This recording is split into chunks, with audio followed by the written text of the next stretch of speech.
John Perry, Clever Property Management. So another facet of our company is construction supervision. And in this role, we act as your eyes, your hands, and your ears on the job site.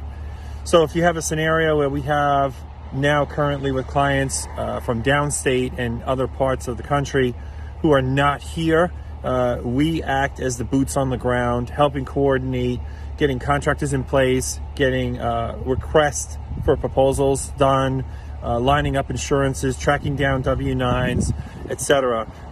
We help bring the job together, and then when the job is up and running, we help run point for you, the client, to make sure everything that you want in that job is taken care of, and making sure everything that we're responsible for and the contractors are responsible for are taken care of prior to payment. And in that role, we help facilitate payment to the trade.